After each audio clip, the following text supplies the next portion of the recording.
Assalamualaikum warahmatullahi wabarakatuh. Halo semuanya, sebelumnya izin memperkenalkan diri. Nama saya Nining Romadavia dari kelas RA2 Manajemen SDM dengan NIM 612012300045. Baik, yang pertama yaitu globalisasi manajemen sumber daya manusia. Di era abad ke-21, batas-batas geografis dalam dunia bisnis semakin menipis. Fenomena globalisasi telah mengubah cara perusahaan beroperasi. Tidak hanya dalam perdagangan barang dan jasa, tetapi juga dalam pengelolaan sumber daya manusia atau SDM. Perusahaan tidak lagi hanya beroperasi di satu negara atau domestik, melainkan telah menjadi perusahaan multinasional (MNC) yang memiliki cabang, pabrik, atau kantor di berbagai belahan dunia. Latar belakangnya yaitu globalisasi membuat batas bisnis antar negara semakin kecil, banyak perusahaan menjadi perusahaan multinasional, pengelolaan SDM harus menyesuaikan budaya, hukum, dan sistem kerja yang berbeda. Oleh karena itu, globalisasi MSDM menjadi penting dipahami. Di antaranya itu memiliki tujuan penelitian. Yang pertama, menjelaskan definisi globalisasi MSDM. Kedua, menguraikan pandangan para ahli, menjelaskan ciri dan tantangan MSDM global. Keempat, yang terakhir, memberikan contoh penerapan dalam perusahaan multinasional. Lalu ada pengertian globalisasi MSDM. Globalisasi MSDM adalah proses pengelolaan tenaga kerja dalam lingkup internasional yang meliputi perekrutan, pelatihan, penilaian kinerja, dan kompensasi karyawan dari berbagai negara.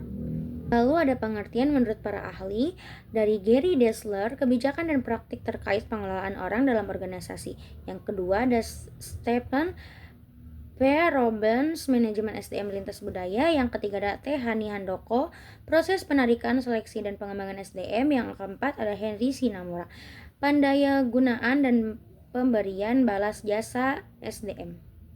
Ada juga ciri-ciri globalisasi MSDM, ciri khusus yang membedakan dari pengelolaan SDM biasa atau domestik, yaitu yang pertama tenaga kerja multinasional, kedua rekrutmen dan seleksi berskala global, ketiga pelatihan lintas budaya atau cross culture training, yang keempat manajemen ekspatriat, yang kelima sistem kompensasi internasional, keenam menyesuaikan dengan hukum ketenagakerjaan setempat, ke-8 penggunaan teknologi global, yang terakhir standarisasi dan adaptasi kebijakan SDM. Lalu ada tantangan globalisasi MSDM.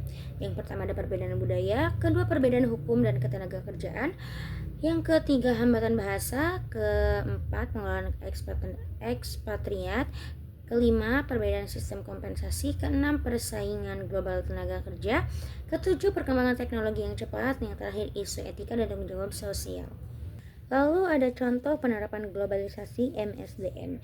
Yang pertama, Toyota, sistem produksi global dan pengiriman manajernya ekspatriat atau ke luar negeri. Yang kedua ada Google, rekrutmen global dan tim multikulturasi. Yang ketiga ada Unilever, program kepemimpinan global. Yang terakhir ada Samsung, pelatihan lintas budaya. Kesimpulannya, globalisasi dalam SDM adalah proses adaptasi praktik manajemen SDM, perekrutan, pelatihan, kompensasi, kinerja untuk perusahaan yang beroperasi di lintas negara dengan mengakomodasi perbedaan budaya, hukum, dan sosial ekonomi. Ini bukan hanya tentang memindahkan karyawan, melainkan mengintegrasikan operasi global secara konsisten. Baik, materi yang kedua ada pengertian perspektif para ahli dan tantangan di era kontemporer. Jadi, pengertian MSDM menurut para ahli, manajemen sumber daya manusia atau MSDM merupakan bagian dari ilmu manajemen yang mempelajari bagaimana organisasi mengelola tenaga kerja serta efektif dan efisien untuk mencapai tujuan bersama. MSDM mencakup berbagai kegiatan seperti perencanaan, rekrutmen, pengembangan, pemberian kompensasi, hingga pemeliharaan karyawan. Para ahli memiliki pandangan yang berbeda, namun saling melengkapi mengenai konsep MSDM. Yang pertama ada Hasibuan tahun 2022 yang menekankan MSDM sebagai ilmu dan seni dalam mengatur hubungan kerja. Yang kedua ada pada Mangkunegara tahun 2021 yang melihatnya sebagai proses manajemen yang mencakup seluruh siklus karyawan. Yang ketiga ada Rifai dan Sagala tahun 2023 yang menekankan integrasi MSDM dengan strategi organisasi. Yang keempat ada Nawawi tahun 2022 yang menyoroti pentingnya pengelolaan SDM serta manusiawi. Yang kelima atau yang terakhir ada Sutrisno tahun 2022 yang menegaskan keseimbangan antara tujuan individu dan tujuan organisasi. Lalu ada sejarahnya. Sejarah dan perkembangan MSDM di Indonesia. Perkembangan manajemen sumber daya manusia atau MSDM di Indonesia mengalami beberapa tahapan penting. Pada masa prakemerdekaan, tenaga kerja masih dipandang hanya sebagai faktor produksi dalam sistem kolonial. Setelah kemerdekaan pada tahun 1950 hingga 1960-an, mulai dikenal konsep administrasi kepegawaian yang berfokus pada pengelolaan data karyawan, pengajian, dan absensi. Pada dekade 1970 hingga 1980-an, seiring berkembangnya industri dan masuknya investasi asing, konsep manajemen personalia mulai diterapkan secara lebih sistematis. Memasuki tahun 1990-an, konsep MSDM mulai berkembang di dunia akademik dan organisasi. Saat ini, MSDM telah berkembang menjadi manajemen SDM strategi yang berperan sebagai mitra penting dalam pendukung strategi dan daya saing organisasi. Lalu materi selanjutnya ada ruang lingkup dan fungsi MSDM. Manajemen sumber daya manusia atau MSDM memiliki ruang lingkup yang luas dan mengelola tenaga kerja di dalam organisasi. Menurut Mangkunegara, fungsi MSDM terbagi menjadi dua kelompok utama, yaitu fungsi manajerial dan fungsi operasional. Fungsi manajerial meliputi kegiatan perencanaan, pengorganisasian, pengarahan, dan pengendalian dalam pengelolaan sumber daya manusia. Sementara itu, fungsi operasional mencakup proses pengadaan karyawan melalui rekrutmen dan seleksi, pengembangan melalui pelatihan dan pendidikan, pemberian kompensasi, pengintegrasian kepentingan karyawan dengan organisasi, pemeliharaan kesejahteraan karyawan, serta pemutusan hubungan kerja secara terencana dan manusiawi. Tentunya memiliki tujuan.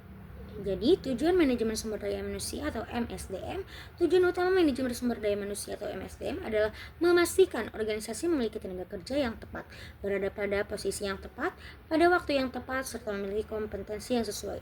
Menurut Nawawi, tujuan MSDM meliputi 4 aspek utama, yaitu tujuan sosial, tujuan organisasi, tujuan fungsional, dan tujuan pribadi.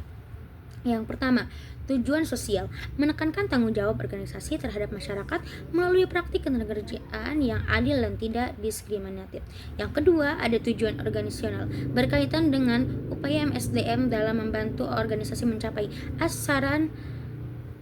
sasaran bisnisnya. Yang ketiga, tujuan fungsional, memastikan fungsi MSDM berjalan sesuai kebutuhan organisasi secara efektif dan efisien. Yang keempat atau yang terakhir, tujuan pribadi berkaitan dengan upaya organisasi dalam membantu karyawan mencapai kepuasan dan pengembangan diri sehingga dapat meningkatkan motivasi dan kinerja. Lalu ada peran strategis MSDM dalam organisasi. Manajemen sumber daya manusia atau MSDM memiliki peran strategis dalam mendukung keberhasilan organisasi.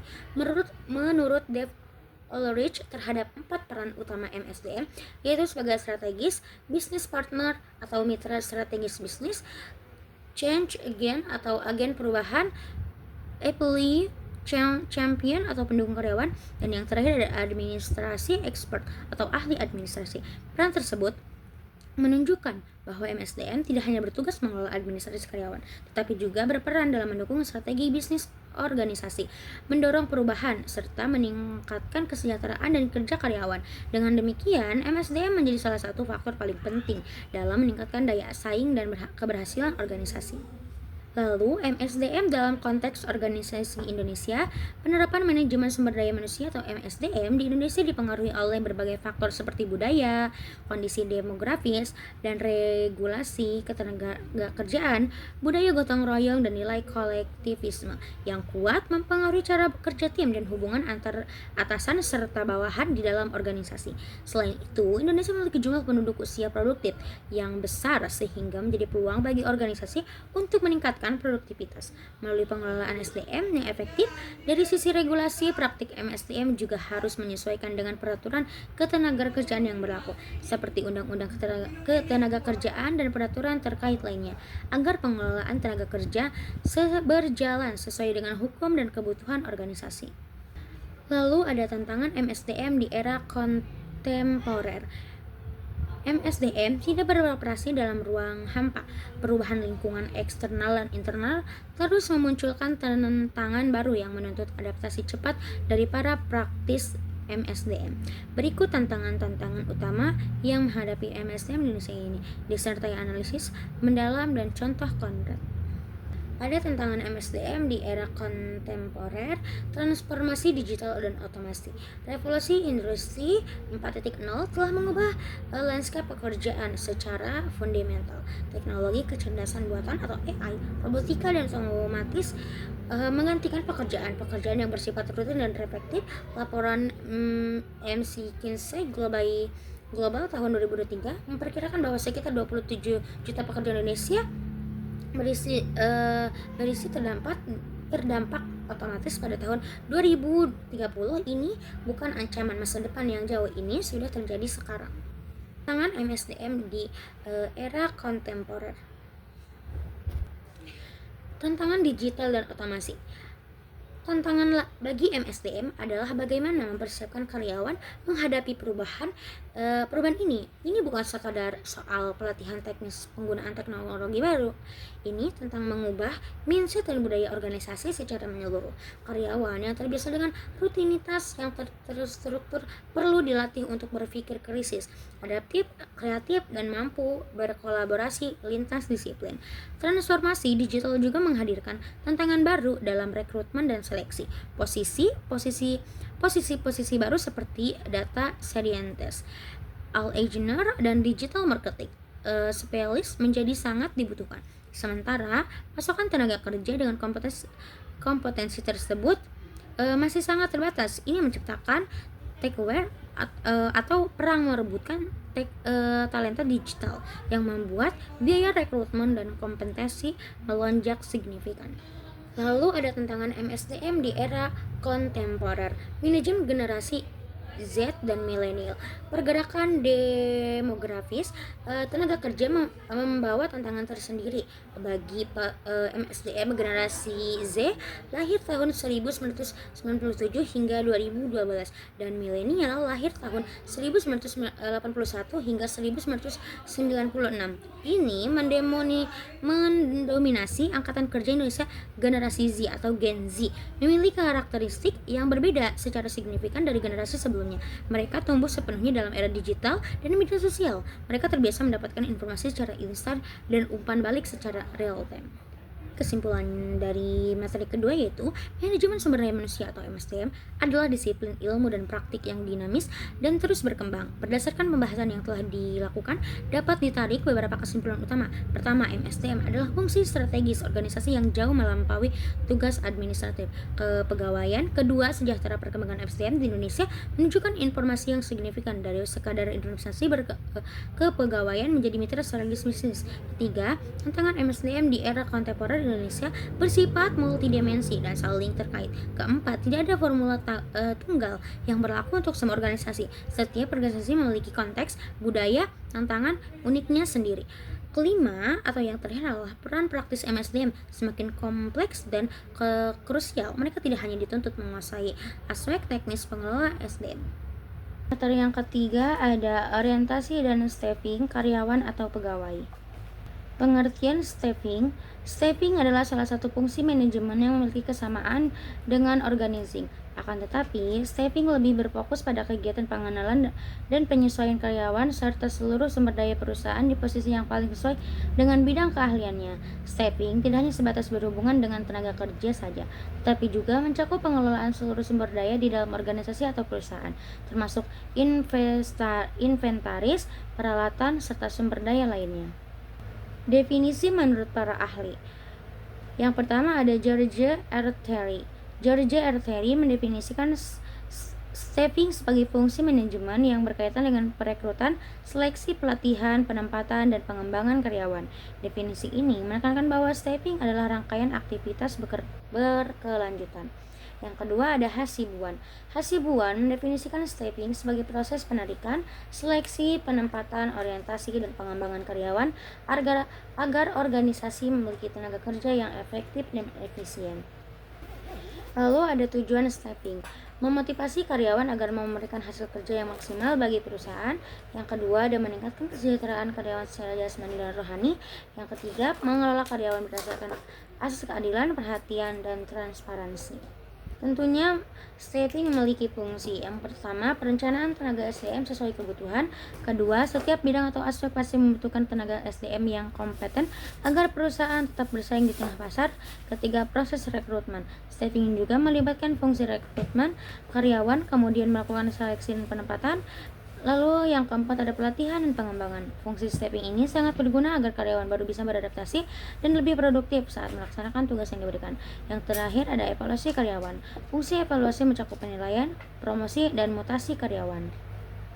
Lalu pengertian orientasi. Orientasi karyawan adalah proses pengenalan di mana karyawan baru berkenalan atau dibiasakan dengan budaya, peran mereka dalam organisasi, proses tanggung jawab, dan latar belakang organisasi. Orientasi karyawan juga dikenal sebagai orientasi yang melibatkan proses-proses tertentu seperti perkenalan dengan rekan kerja, sesi pelatihan dan bimbingan, dan pencerahan dengan informasi penting. Lalu ada tujuan program orientasi. Tujuan utama dari program orientasi karyawan adalah agar karyawan baru terbiasa dengan informasi dan tujuan yang diperlukan, yang membantu kelancaran transisi peran dan tanggung jawab serta menjadi aset bagi organisasi. Hal ini juga memungkinkan karyawan baru untuk terhubung dengan kolega, supervisor, dan anggota lainnya yang membantu mereka merasa terlibat, dihargai, dan termotivasi dengan peran tersebut.